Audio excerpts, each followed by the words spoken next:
জুলাই অভ্যুত্থানের গণহত্যার নির্দেশদাতা, বিডিআর হত্যাকাণ্ডের নির্দেশদাতা, শাপলা গণহত্যার নির্দেশদাতা, দিল্লিতে বসে থাকা হাসিনাকে এই বাংলাদেশে এনে বিচারের আওতায় নিয়ে আসতে হবে।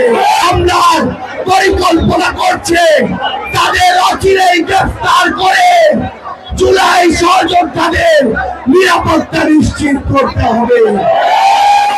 সংগ্রামী সহযোদ্ধারা, একটা জিনিস মনে রাখতে হবে, আমরা যে পথ চলা শুরু করেছি, এই পথ চলা সবচেয়ে বড় সিন্ডিকেটের বিরুদ্ধে, এই পথ চলা সবচেয়ে বড় ফ্যাসিস্টদের অসংখ্য বাধা আসবে।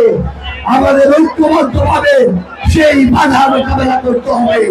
আমরা বিশ্বাস করি আমাদের এই লড়াইয়ে আমাদের মুন্সিগঞ্জের সাহসী সন্তানেরা যেভাবে জুলাইয়ে রাজপথে লড়াই করেছে, আগামী বাংলাদেশেও সেভাবে লড়াই করবে।